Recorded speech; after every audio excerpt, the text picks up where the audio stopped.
Hello दोस्तों, एक बार फिर आप सभी का स्वागत है आपके अपने यूट्यूब चैनल रन बुक में।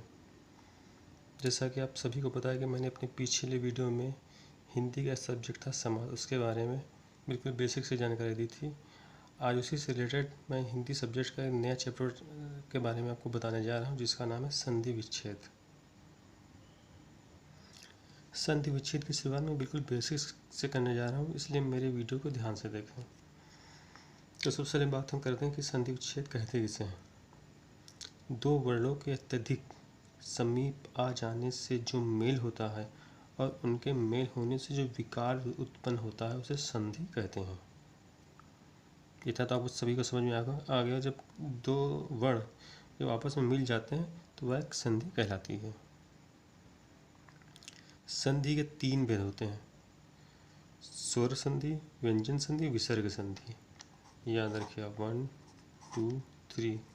अक्सर एग्जाम में पूछ लिया जाता है कि संधि के भेद बताइए, कितने भेद होते हैं। उसमें आपका आंसर में रहता है 3 5 7 8। तो आप तो याद रखिएगा कि संधि के तीन भेद होते हैं: स्वर, व्यंजन और विसर्ग। अब हम बात करते हैं स्वर संधि की। दो स्वरों के मेल से उत्पन्न विकार अथवा रूप परिवर्तन स्वर संधि कहलाती है। यानी कि दो स्वरों के मेल से उत्पन्न एक नया जो रूप बनता है स्वर संधि कहलाती है। जैसे सुख प्लस अंत, ये दो स्वरों के मेल से बनना है। सुख प्लस अंत होगा सुखांत।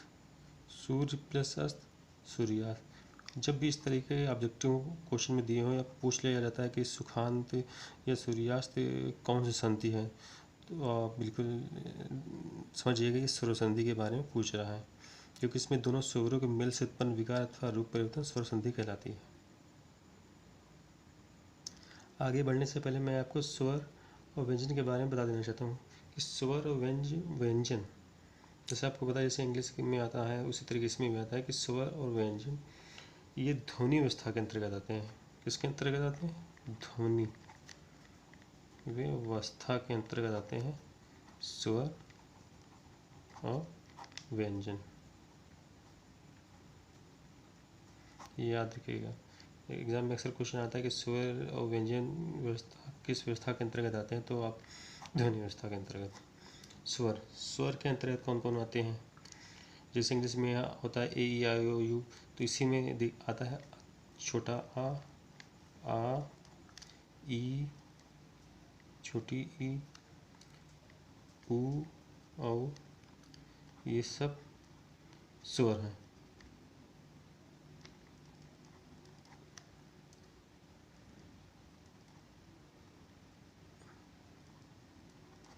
और इसके अलावा बाकी जितने भी हैं वो सब व्यंजन के अंतर्गत आएंगे। जैसे का, खा, गा, घा, चा, छा, जा, जा, मा, या, रा, ला, वा, सब ये सब व्यंजन आएंगे। या, रा, ला, वा, सब डाटा डर इतने सब, इसके अलावा जितने भी हैं सब व्यंजन के अंतर्गत आएंगे। तो इस चीज़ को आप ध्यान से नोट कर लीजिएगा। हम बात कर रहे थे स्वर संधि की। स्वर संधि के निम्नलिखित भेद होते हैं: दीर्घ संधि, गुरु संधि, वृद्धि संधि, यड़ संधि, आयाति संधि। इस तरीके बहुत सारे ऐसे गुण होते हैं। तो हम बात करते हैं दीर्घ संधि। जब दो स्वर आपस में मिलते हैं तब उनका दीर्घ रूप हो जाता है। यानी कि दीर्घ संधि किसे कहते हैं? जब दो स्वर आपस में मिलते हैं तब उनका दीर्घ रूप हो जाता है। बोल है दो स्वर हो सकते हैं। आ प्लस आ हो जाएगा आ।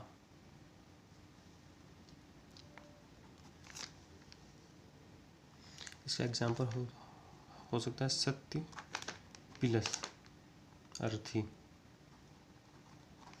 सत्यार्थी।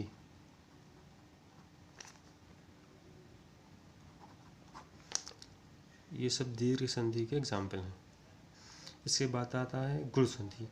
जब छोटा आ या आ के बाद ई या ई हो तो ए हो जाएगा। यानी कि जब आ या आ के बाद ई या ई आए तो वो दोनों मिलकर ए हो जाएगा, और आ या आ के बाद ऊ अथवा ऊ आए रहे तो वो ओ हो जाएगा। जैसे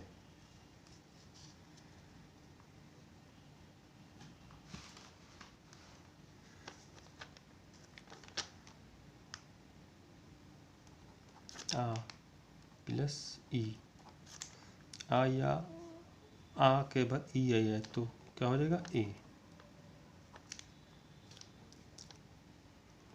ओ आ प्लस बड़ी ई तो हो जाएगा ए।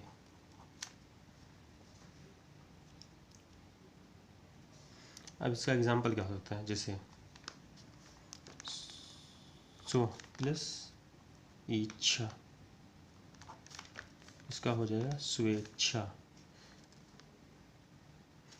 स्व ई तो क्या हो जाएगा, आ ई मिलकर एक ए तो स्वेच्छा। ये गुण संधि का एग्जाम्पल है। इसका दूसरा एग्जाम्पल है आ प्लस ऊ हो जाएगा और, जिसमें मैंने क्या बताया था आपको कि आ या छोटा आ या बड़ा आ के बाद छोटा ओ था बड़ा ओ रहे तो ओ या ओ हो जाएगा, तो छोटा आ प्लस ऊ मिलके हो जाएगा ओ। चंद्र यानी कि यहाँ पे आ की निकल रहा है प्लस उदय यानी ऊ आ रहा है छोटा ऊ, तो मिलके क्या हो जाएगा ओ, चंद्रोदय। इस तरह के जितने भी उदाहरण या एग्जाम्पल आपको एग्जाम में मिले तो समझ जाइएगा वह गुण संधि है।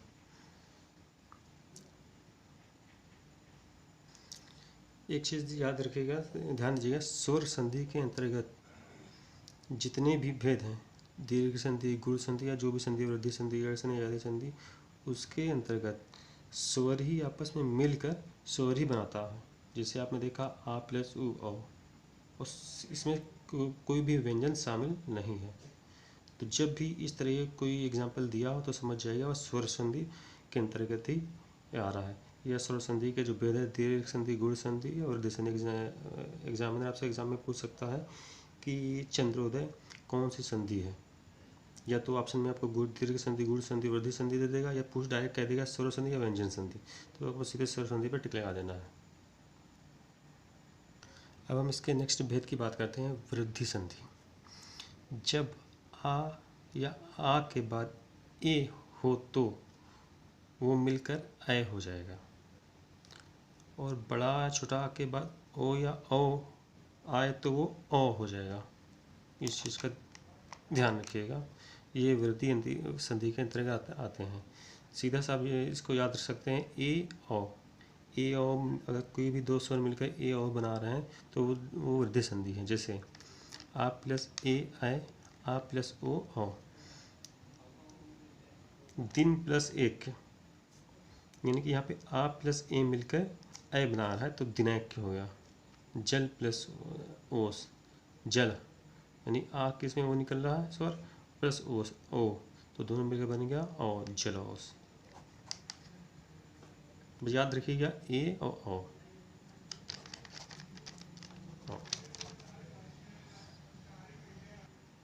अब हम बात करते हैं जड़ संधि की। छोटाई बड़ाई, छोटा ऊ बड़ा होता है, ऋण के बाद कोई भी भिन्न आस्वर स्वर हो तो ई छोटाई बड़ाई को या और छोटा बड़ा को वा तथा ऋण को रा पढ़ा जाएगा, यानी हो जाएगा। छोटा ई बड़ाई को या, छोटा बड़ा को वा और ऋण को रा। यड़ में या रा वा होते हैं, याद रखिएगा। जब भी या रा वा आए तो समझिए जड़ संधि। जैसे छोटा ई प्लस आ मिलके हो जाएगा या, अति प्लस अधिक अति, यानी इसमें ई का निकल रहा है, और प्लस अधिक आ, छोटा ई प्लस आ हो जाएगा या तो अत्यधिक।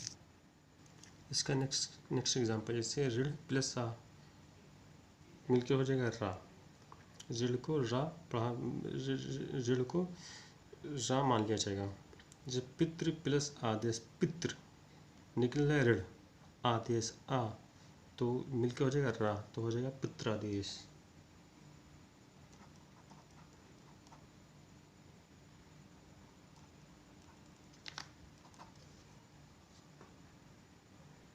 यड़ संधि के बाद आता है आयादी संधि। ई ऐ ओ औ के बाद कोई स्वर हो तो क्रमशः उनके स्थान पर ऐ आए औ आओ हो जाता है।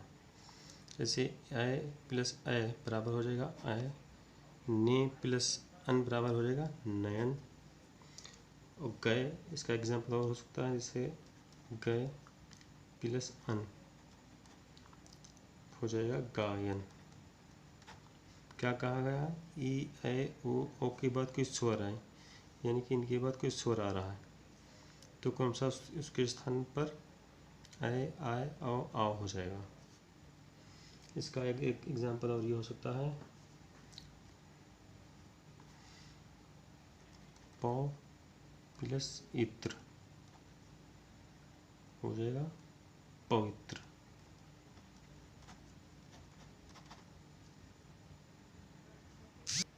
जैसा कि मैंने आपको बताया था कि संधि के 3 भेद होते हैं, स्वर संधि, व्यंजन संधि।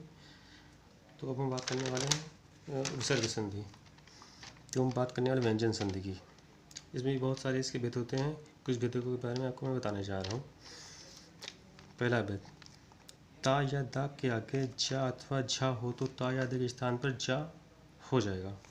सत प्लस जन, सज्जन। ता या दा के आगे जा, यानी कि दा के आगे जा तो वो पढ़ा जाएगा जा, सज्जन।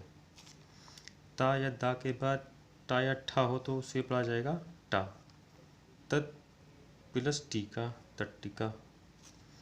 ता या दा के बाद डा या ढा हो तो ड़ा पढ़ा जाएगा। उड प्लस डैन, उड्डैन। उद प्लस डैन, उड्डैन। ता और डा के बाद हो ड़ा पढ़ा तो उड्डैन। ता या दा के बाद ला हो तो ला पढ़ा जाएगा, तत् प्लस लीन। ता या दा के बाद ला हो तो ला ही पढ़ा जाएगा, तो तल लीन, ये ता ला में बदल गया।